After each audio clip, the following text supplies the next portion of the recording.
네, 반갑습니다. 경기대학교 명예교수로 있는 박연규입니다.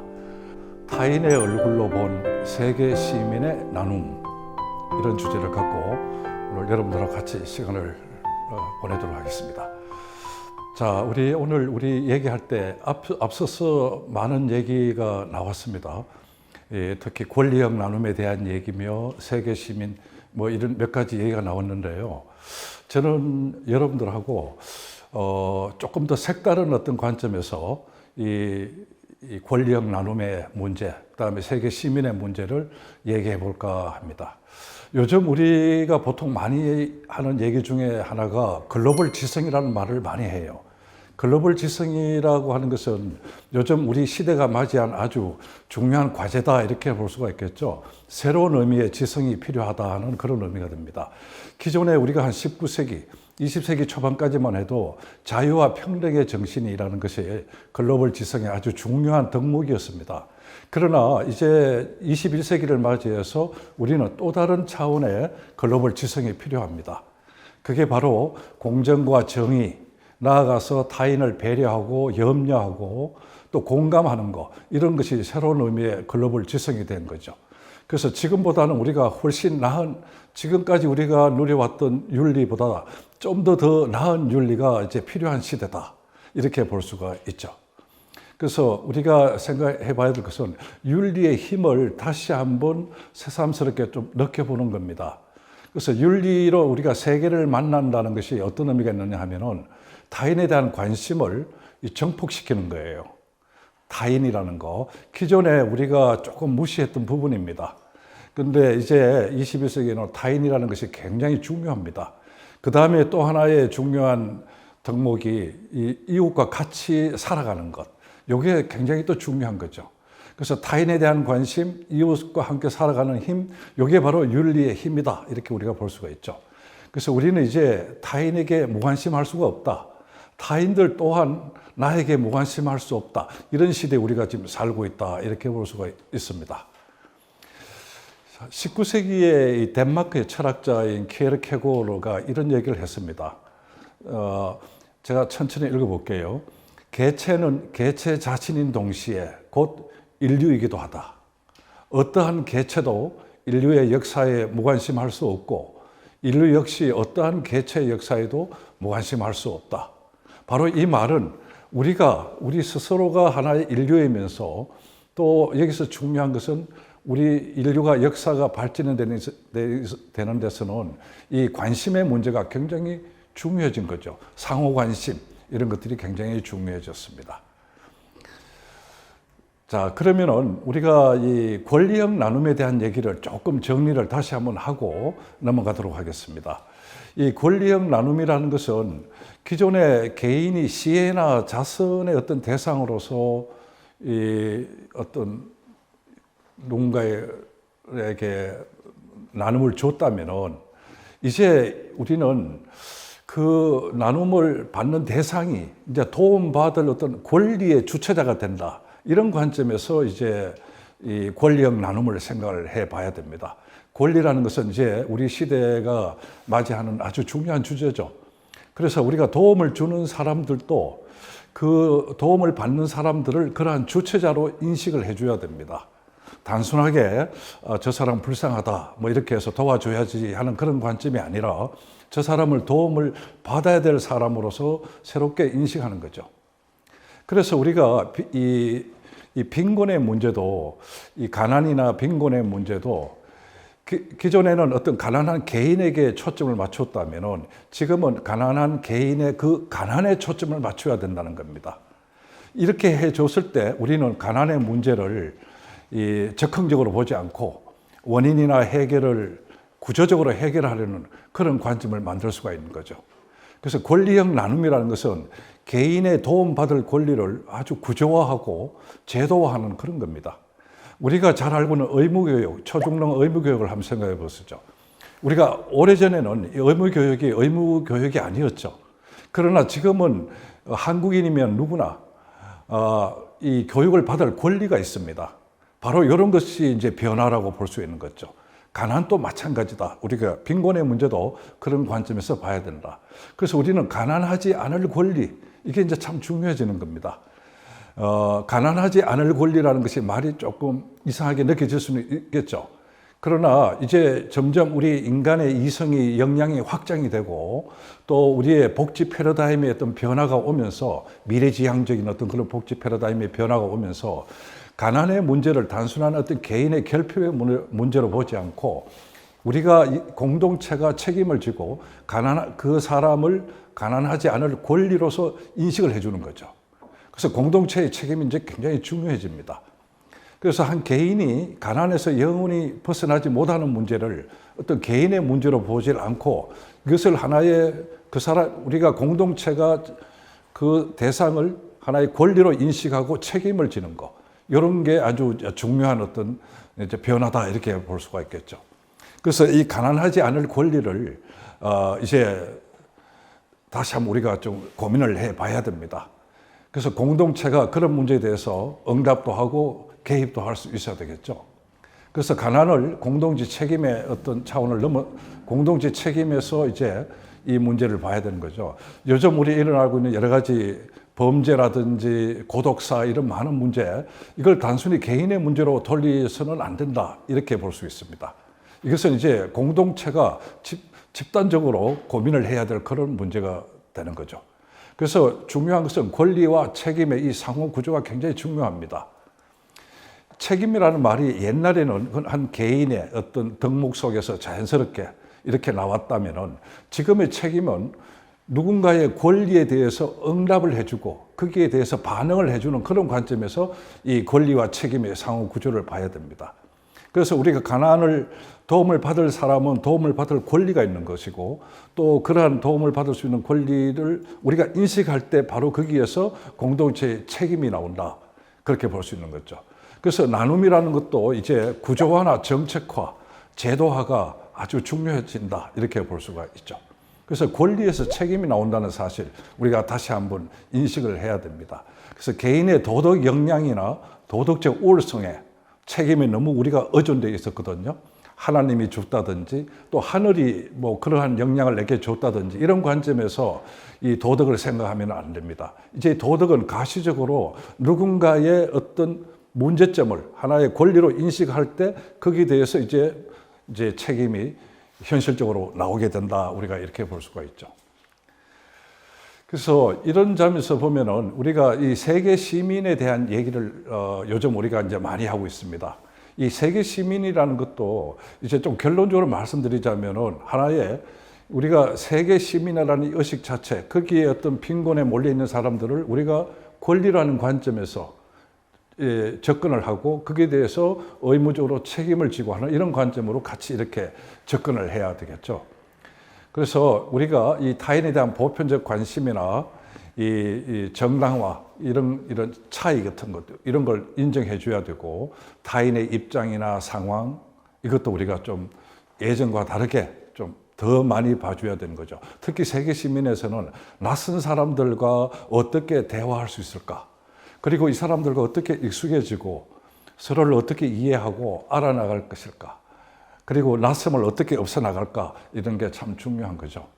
이 과메 에피아라는 이 사람은 미국의 이 철학자인데요. 이 아프리카 사람입니다. 출생이. 그래서 이 세계 시민에 대한 문제를 굉장히 관심을 많이 가졌죠. 그래서 이 사람은 이런 얘기를 합니다. 세계 시민주의라는 이 근거가 어디에 있느냐 하면은 인간이 본래부터 어떤 지닌 이주 충동, 이 정착 충동의 산물이다. 그리고 그러니까 한 군데 오래 살다가 또 다른 곳으로 이사를 간다든지, 그리고 또 낯선 곳에 갔을 때 이방인이 되어서 어떤 고독함을 느낄 수 있잖아요. 그럴 때 이 자기의 정체성의 문제를 이제 어떤 하나의 어떤 지역에 정착되어 있는 어떤 정체성으로 인식하는 것이 아니라 어떤 하나의 전체 많은 사람들과 서로 교류할 수 있는 세계 시민의 어떤 그런 의식으로 이 자기 정체성을 의식하게 된다, 이렇게 볼 수가 있는 거죠. 그래서 이 미국의 철학자죠, 이 마르타 누스밤이라는 사람이 세계 시민주의의 전통이라는 책에서 이런 얘기를 합니다. 개인의 권리를 우선으로 삼아라, 이런 얘기를 하죠. 그래서 바로 이런 것들을 우리가 세계 시민의 문제 의식을 고민할 때 굉장히 중요한 부분이 됩니다. 그래서 타인을 어떻게 대할 것인가, 단순히 이 어떤 위기 상황에 몰려 있거나 빈곤이나 여러 가지 건강의 문제로 위기에 몰려 있는 어떤 사람들을 시의 차원에서 접근하는 것이 아니라 저 사람을 똑같이 나와 다른 어떤 하나의 존재로 인정해주고 자율적인 존재로 인정해주는 거죠. 그래서 그 사람의 개인의 권리에다가 초점을 맞추는 거죠. 그래서 누스바움이라는 이 철학자도 바로 이 부분을 얘기하는 겁니다. 세계 시민주의 전통에서 그 개인의 권리를 우선으로 삼아라. 이것은 앞으로 우리가 나오는 이 세계 시민에 대한 현실적인 얘기를 할 때도 굉장히 중요한 부분입니다. 그래서 이제 이런 것들을 우리가 많이 이제 해 나가야 되겠죠. 자, 그러면은 우리가 이런 이제 이 글로벌 지성의 문제라든지 또 세계 시민의 어떤 중요성의 문제, 이런 것들의 의식을 하는데 이것을 그럼 어떻게 잘 우리가 실천해 낼 수 있을까? 이걸 한번 고민을 해 봐야 되겠죠. 여러 가지 많은 이 대안들이 마련되고 있습니다. 현실적으로 지금 나와 있는 대안만 해도 엄청나죠. 그 많은 대안들 중에서 오늘 제가 여러분들에게는 한 가지 좀 색다른 것, 앞서 말씀드린 것처럼 좀 색다른 얘기를 갖고 이 문제, 책임의 문제를, 권리의 문제를 우리가 어떻게 반응하고 할 것인가, 이 문제를 한번 얘기를 해볼까 합니다. 거기에 등장하는 것이 우리 모두가 갖고 있는 우리의 얼굴이죠. 이 얼굴을 갖고 얘기를 해볼까 합니다. 이것은 물론 전혀 낯선 얘기가 아니고 제가 지어낸 얘기도 물론 아닙니다. 이것은 그 레비나스라는 프랑스의 유명한 철학자이기도 하고 윤리학자가 얼굴에 대한 얘기를 갖고 우리 인간이 얼마나 윤리적이 될 수 있고 또 타인과 같이 서로 만남을 잘 할 수 있을까 하는 그런 얘기를 하면서 이 얼굴에 대한 얘기를 합니다. 일명 얼굴의 윤리학이다, 이렇게 볼 수가 있죠. 저는 오늘 이 얼굴의 윤리학을 갖고 세상과 하나 되는 문제, 어떻게 하면 세상과 같이 하나 돼서 세계 시민 의식에 자연스럽게 우리가 안착할 수 있을까 하는 그런 얘기를 좀 하고 싶습니다. 자, 그러면은 이 얼굴이 어떤 것인가 먼저 좀 봐야 되겠죠. 우리 새삼스럽게 우리 얼굴을 한번 들여다 봅시다. 이 얼굴이라는 것은 우리의 자기 자신을 드러내는 대표적이고 상징적인 신체 기관입니다. 다른 우리 몸의 어떤 것도 얼굴만큼 자기를 잘 드러내는 게 없어요. 왜냐하면 얼굴에는 우리의 살아가는 데 있어서 즐거움도 물론 있지만은 어려움, 고통, 도움, 호소, 이런 것들이 다 나타납니다. 그래서 우리 이 얼굴에 보면은 이 많은 이 근육이 이래 있지만은 웃는 얼굴, 슬퍼하는 얼굴, 다 비슷한 어떤 구조를 갖고 움직인다, 이렇게 볼 수가 있습니다. 이런 얼굴에 아주 이제 독특한 게 있는데요. 이 얼굴 자체가 하나의 권리다, 우리가 이렇게 얘기해 볼 수 있습니다. 왜냐하면은 얼굴을 갖고 있다는 사실, 다 우리 서로 다른 얼굴을 갖고 있잖아요. 그게 뭐냐면 우리 각각의 개별성과 인간적인 어떤 존엄성을 다 갖고 있다는 그런 의미가 될 수가 있겠죠. 어떻게 보면은 참 어떻게 이렇게 만들어질 수 있겠느냐, 이런 생각이 들 정도입니다. 그래서 얼굴 자체가 하나의 권리예요. 그리고 이런 얼굴을 우리는 함부로 규정을 또 할 수가 없습니다. 왜냐하면 그 얼굴에 그 독특한 그 인격의 고요함이 거기에 묻어 있기 때문에 함부로 할 수도 없는 거죠. 그래서 얼굴은 권리 그 자체이면서도 인격 그 자체다, 이렇게 우리가 볼 수가 있죠. 이제 이 지점에서 이런 얘기를 하고 있는 이 에마누엘 레비나스라는 이 프랑스 윤리학자에 대해서 잠시 좀 소개를 해드릴게요. 이분은 1906년에 태어났습니다. 그리고 1995년에 사망을 했어요. 본래는 그 러시아의 이제 서부 쪽에 변방에 있는 리투아니아 태생이에요. 근데 이제 프랑스에 귀화를 합니다. 그리고 물론 그리고 주이시죠. 그 주이시인데 1, 2차 세계 대전을 겪으면서 자기 가족들이 전부 아우슈비츠 수용소에서 죽습니다. 그리고 이제 거기서 사람들의 어떤 고통이나 죽음, 또 어떻게 인간이 이렇게 잔인해질 수 있는가 이런 데 대해서 고민을 하게 되는 거죠. 그래서 자기가 해왔던 철학에 대해서 한번 다시 묻습니다. 우리가 여태까지 해왔던 철학의 질문이 뭐였느냐? 그게 바로 나는 누구인가? 이 질문 우리가 많이 해왔다는 거죠. 근데 이 질문 때문에 우리가 이렇게 잔인해졌다. 왜냐하면은 나는 누구인가라는 질문 속에서 우리는 타인을 의식하지 못하고 남을 의식하지 못하고 자기 자신에게만 지나치게 관심을 갖게 된 거죠. 그러니까 자기라는 것이 지나치게 비대해져 버린 거죠. 이것은 이 시대의 많은 철학자와 윤리학자들이 공통적으로 고민했던 문제입니다.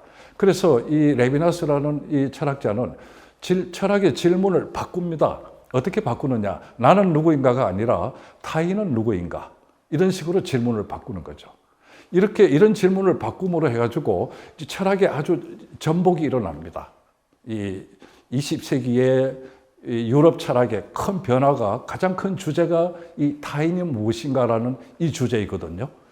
그래서 이 레비나스는 이런 얘기를 합니다. 그 사람 책에 전체와 무한이라는 책이 있거든요. 거기서 이런 얘기를 합니다. 책임이라는 윤리적 의미를 고려하지 않은 채 어떻게 나와 너 사이에 인간적 관계를 생각할 수 있겠는가? 윤리라는 것은 자기 너머에 있는 너를 알아차릴 때 비로소 시작된다. 이런 얘기를 합니다. 굉장히 큰 변화죠. 그래서 21세기는 바로 이러한 유럽의 이 레비나스를 포함한 이런 철학자와 윤리학자들의 어떤 이 주제, 타인은 누구인가? 이 주제로 완전히 색깔이 바뀌어집니다. 그런 관점에서 이 타인이 굉장히 중요한 주제가 됐다. 우리가 볼 수가 있겠죠. 이렇게 되면 진정한 주체라는 것이 뭐냐 하면 기존에는 자기, 나라는 거기에다가 주체를 한정했다면 이제는 주체 영역이 확장되는 거죠. 어떻게 확장되느냐 하면 타인을 포함한 나, 타인을 환영하고 환대하는 나, 이런 식으로 이 주체의 성격이 바뀝니다. 혹시 관심 있는 분들이 유럽 철학에 대해서 이렇게 공부를 하고 싶으면은 유럽 철학을 이렇게 만나게 되면은 가장 많이 나오는 주제가요, 바로 이 타인, 얼굴, 상호 주체 이런 얘기들이 많이 나옵니다. 그래서 저는 그 관점에서 얘기를 하는 거죠. 그래서 우리가 타인과의 만날 때 레비나스는 그런 얘기를 합니다. 우리 자의식이 성숙이 된다. 이렇게 보는 거죠. 타인을 함부로 대하게 되면은 고독한 홀로 주체가 된다는 거예요. 홀로 주체. 좀 말만 들어도 조금 그렇지 않습니까? 홀로 주체라는 것은 뭔가가 부족한 주체라고 이렇게 볼 수가 있죠. 그래서 우리가 서로 서로 같이 하는 주체가 되려면은 타인이라는 것이 나하고 같이 있어줘야 된다는 거죠. 우리는 그새 타인들과 살면서 또 너무 타인에 대해서 의식을 못하고 함부로 대하고 그렇게 살았다는 거죠. 그래서 우리가 세상 안에서 이 세계 안에서 같이 살아간다는 것은 결국은 남들과 타인들과 현실적이고 구체적인 삶, 인격적인 관계를 맺어간다. 이렇게 우리가 볼 수가 있는 거죠. 이런 얘기를 하려면 약간의 철학적인 베이스가 좀 필요한데요. 조금 어렵지만 제가 말씀을 좀 드리도록 하겠습니다. 간단하게 좀 드리도록 할게요. 이 레비나스라는 사람이 프랑스 말로 주상스라는 말을 씁니다. 주상스라는 말은 우리말로 번역하면 향유 이렇게 번역을 해요.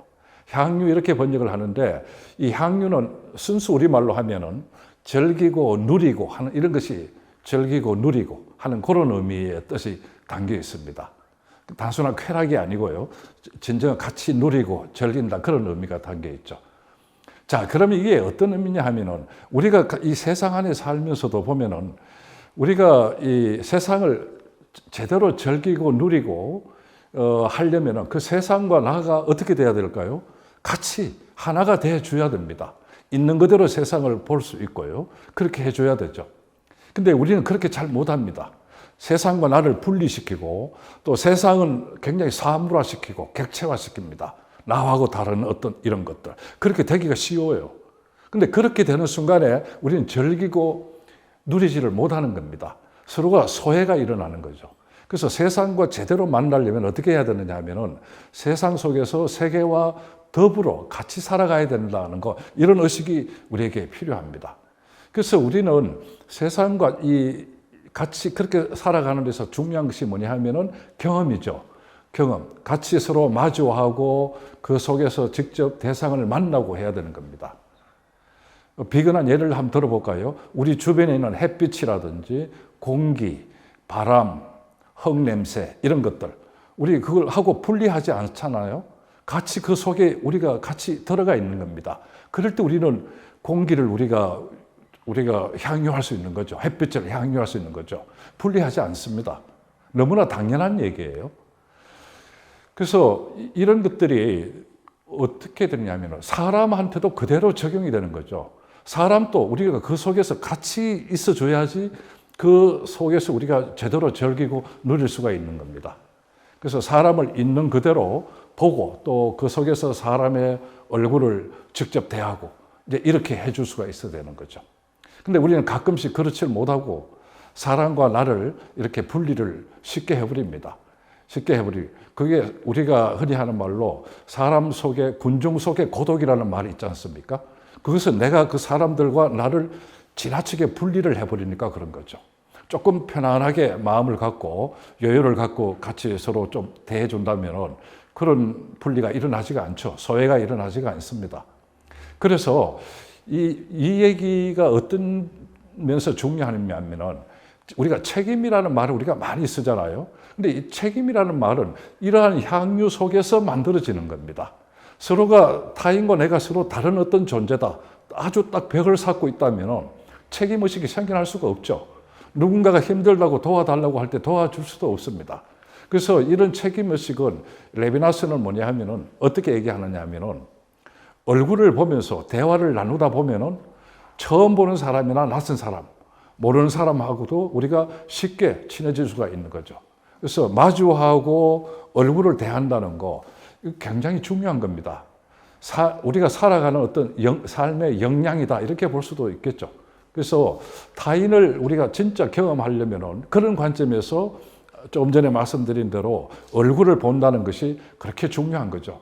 그래서 레비나스는 아주 그 슬로건이 있어요. 이분이 하는 얘기가 이런 겁니다. 얼굴을 보면 윤리적이 된다. 이런 말을 해요. 굉장히 참 우리가 기존의 윤리와는 다른 어떤 관점에서 윤리를 보고 있는 거죠. 자, 이렇게 하려면 우리가 내 자신을 넘어서 바깥으로 나갈 수 있어야 됩니다. 그래서 그런 말을 우리가 조금 어려운 말로 어떻게 하느냐 하면 초월이라는 말을 쓰죠. 이 초월은 뭐 형이상학적인 초월이라든지 신적 초월 뭐 이런 것들이 아니고 서로 나에서 벗어나서 다른 사람에게로 넘어갈 수 있는 것, 그런 의미에서 초월이다 이렇게 볼 수가 있겠죠. 자신을 넘어서 낯선 곳을 향하게 하는 그게 굉장히 중요한 힘이 되는 거죠. 그게 레비나스는 바로 우리가 갖고 있는 윤리의 힘이다, 실천의 힘이다 이렇게 얘기하는 겁니다. 그래서 자기 중심성에 갇혀 있던 이런 어떤 나르시시즘적인 그런 상황에서 우리가 탈출하는 거죠. 그것을 우리가 자신을 넘어서 타인을 만나게 되고 이렇게 되는 거죠. 이렇게 될 때 우리는 진정한 의미에서 우리가 될 수가 있는 겁니다.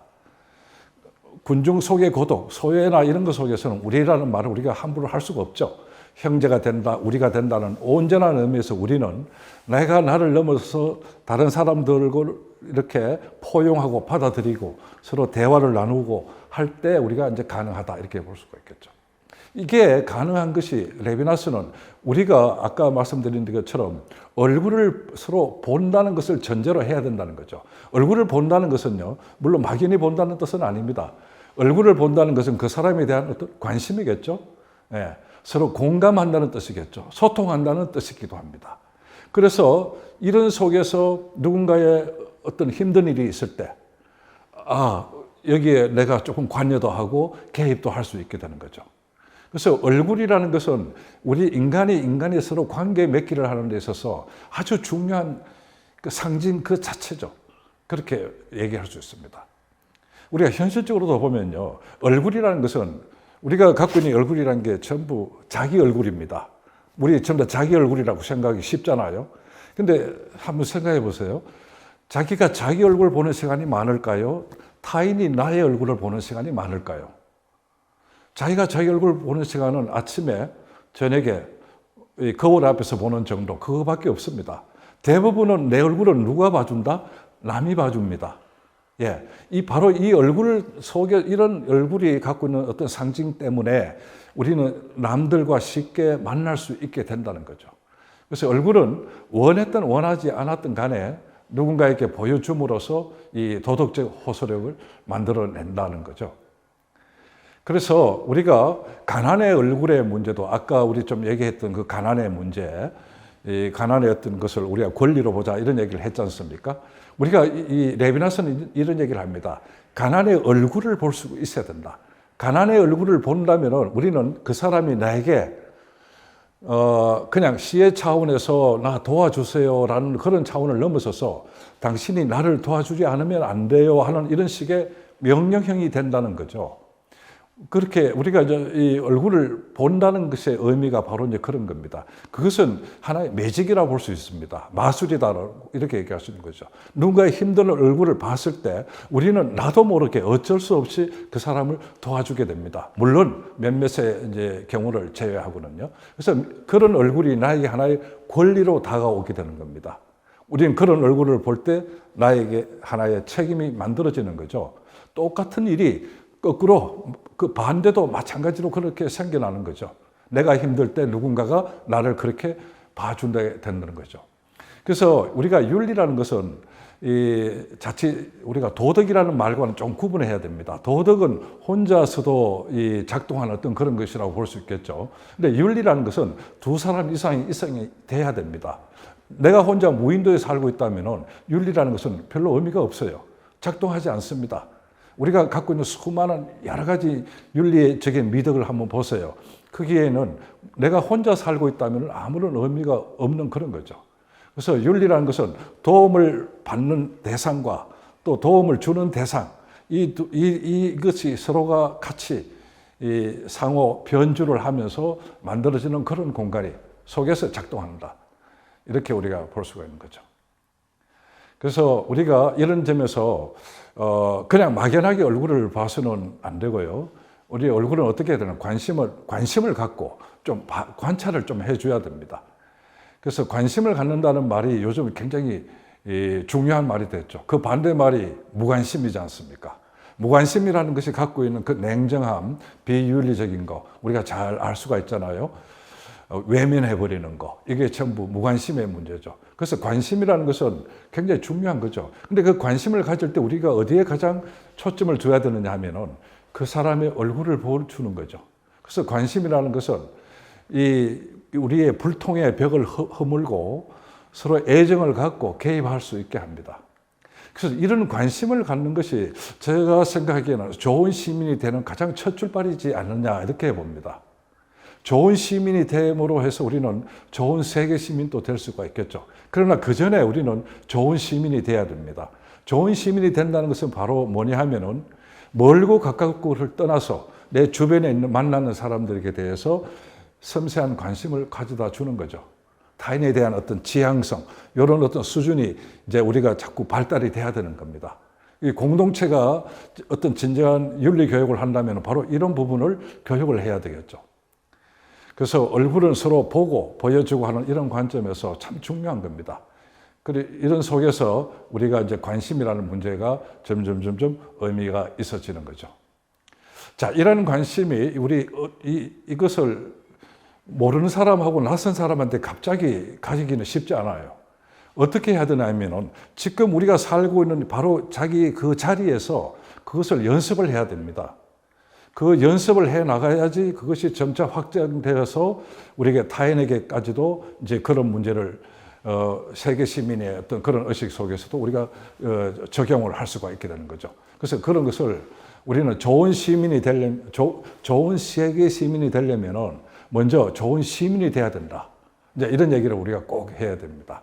그래서 좋은 시민이 되기 위해서는 우리가 앞서 얘기했던 바로 이웃 가까이 있는 사람들에게서 세밀한 관심을 가져다 주는 것, 자기 중심성에서 벗어나서 적극적으로 이웃에 대해서 관심을 갖는 거, 이런 것이 참 중요한 거죠.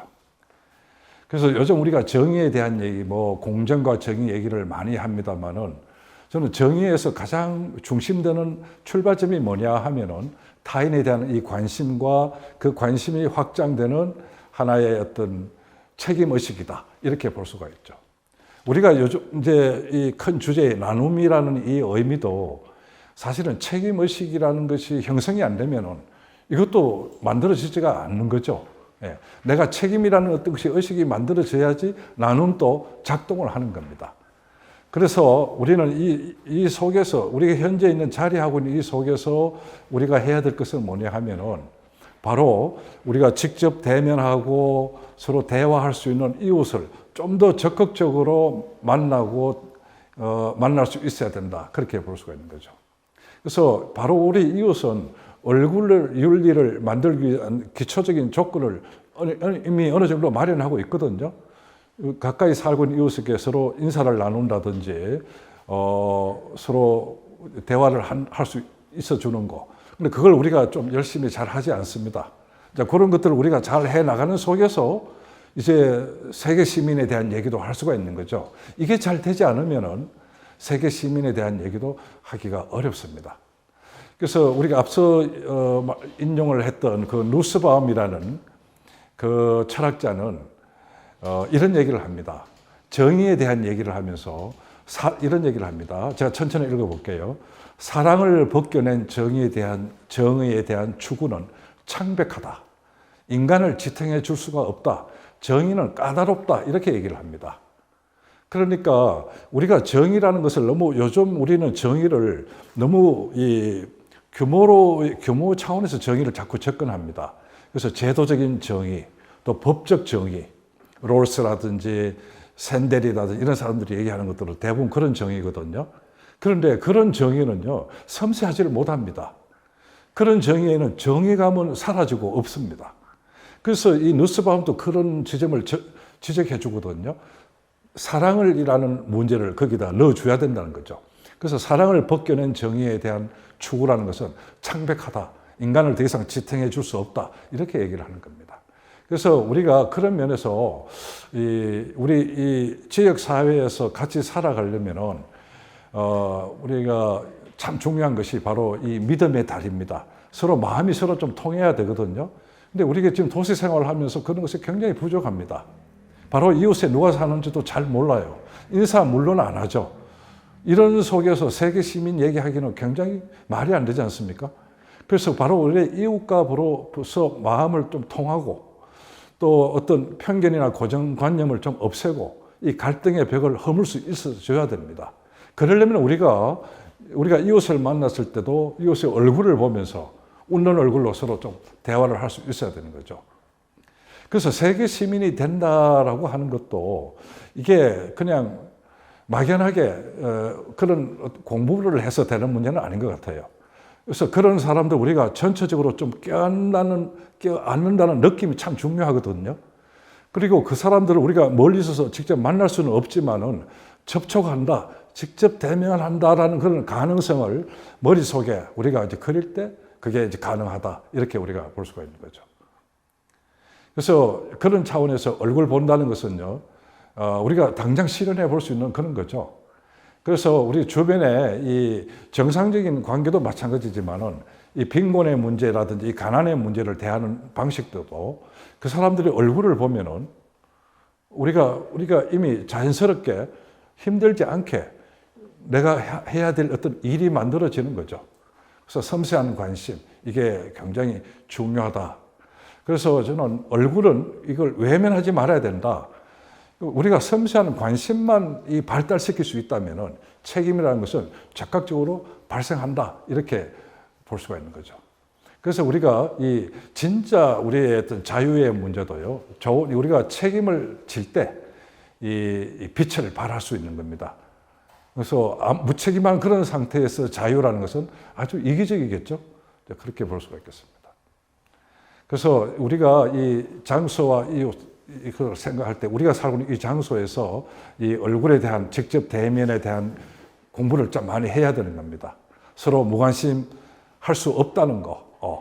이런 것들이 우리가 만들어지고 이런 것들이 만들어지면서 세계 시민에 대한 어떤 밑거름이 만들어지는 거죠. 그래서 우리는 그런 의미에서 다시 한번 주민이 탄생하는 그런 우리 시간을 좀 가져야 됩니다. 요즘 우리 주민의식이 거의 없어져 버렸잖아요. 그래서 이제 그런 차원에서 이 지역이나 세계 시민이라는 문제도 우리가 이걸 양분해서 따로따로 놓을 필요는 없습니다. 정체성을 두 개 가질 필요 없어요. 하나의 정체성으로도 충분합니다. 단 어떤 정체성이냐? 좀 더 두꺼운 정체성. 다시 말씀드려서 이웃과 직접 접촉하고 만날 수 있는 그런 정체성에다가 그것을 확장시키면 되는 거죠. 좀 더 얇은 어떤 정체성으로 확장해 나가면은 그게 세계 시민의 의식이 되는 겁니다. 그래서 우리는 정의롭다든지 이런 것들을 멀리서 찾아낼 필요가 없습니다. 모르는 사람들하고 서로 대화하려는 그런 자세, 이런 것들이 필요한 거죠. 그래서 나눔의 정신은 우리가 일방적으로 주는 데 있지 않습니다. 이제는 그 사람들과 동등한 어떤 감정을 공유한다는 것이 중요한 거예요. 그 사람들의 어떤 인격권을 우리가 인정을 해주는 거고 자율권을 인정해 주는 것이 굉장히 중요합니다.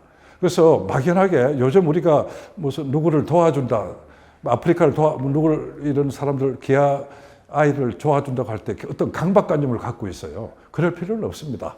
우리 스스로가 조금씩 다져나가는 속에서 그 사람의 어떤 인격권, 그것을 공유하고 나누려고 하는 그 속에서 우리는 누군가의 가난하지 않을 권리를 우리가 인식하게 되는 거죠. 그래서 세계 시민 의식이라는 것은 먼 데서 만들어내려고 하지 말고 바로 이 속에서 서로 얼굴을 보고 한 이 속에서 우리가 이것을 자꾸 연습을 통해서 이것을 활발하게 활성화시켜 줘야 된다는 거죠. 그래서 오늘 제가 말씀드렸던 것은 이 얼굴을 본다는 것 속에서 타인의 어떤 권리를 인정해주고 그 속에서 나의 어떤 책임이라는 것이 만들어지고 또 우리 이 나눔이라는 문제도 하나의 어떤 공동체의 어떤 공동체가 개인의 어떤 문제를 결핍으로 보지 않고 권리로 인식하면서 어떤 책임이라는 어떤 그런 관점에서 구조적으로 접근을 해야 된다. 이렇게 얘기해 볼 수 있는 거죠. 세계 시민 되기는 세상에 더 많은 사람을 만나면서 삶의 질을 높이는 미래지향적인 태도라고 할 수 있습니다. 감사합니다.